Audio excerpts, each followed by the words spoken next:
दीड दिवसाच्या बाप्पाचं आज विसर्जन मुंबई पुण्यात सुरू झालंय।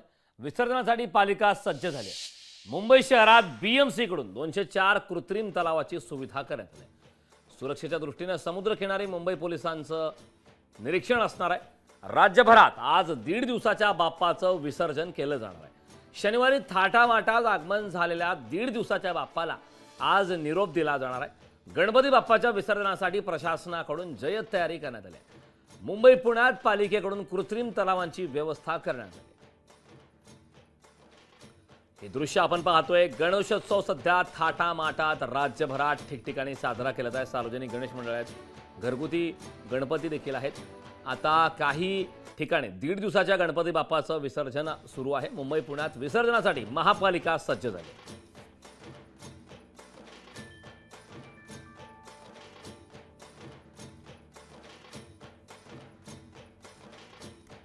या संदर्भात ताजी अपडेट देण्यासाठी आपले प्रतिनिधी शुभम कोळी आपल्यासोबत जोडलेले आहेत।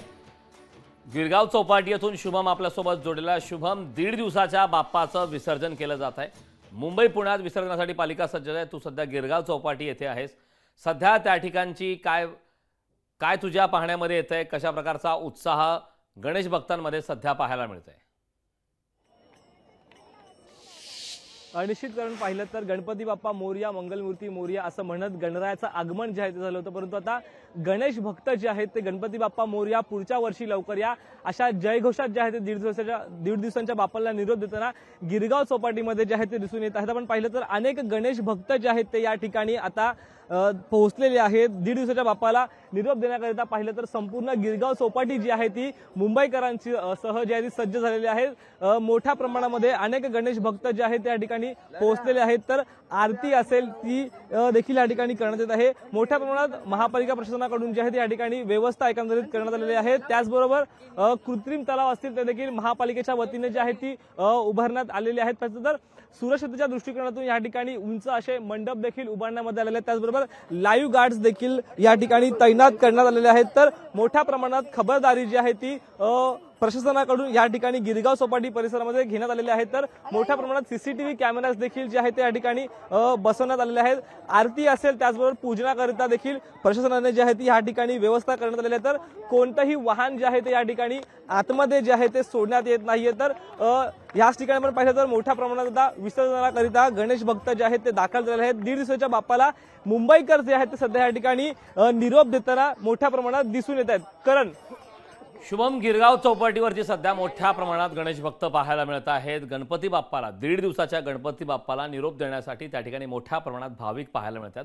काही ठिकाणी आपण पाहिलेलं आहे ज्या प्रकारच्या महापालिकेच्या माध्यमातून ही कृत्रिम तलावाच्या माध्यमातून तयारी करण्यात आली आहे। या संदर्भात अधिकची काय माहिती आहे?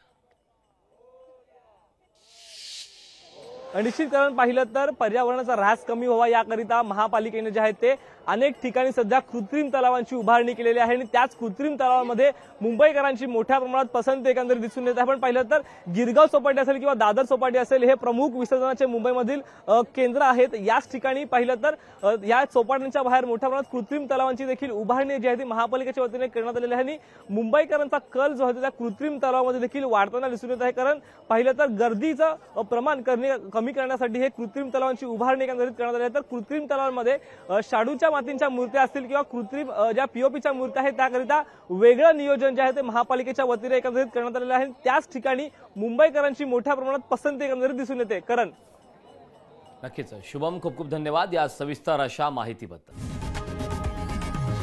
लोकशाही मराठी ऐका, पहा, जागरूक रहा।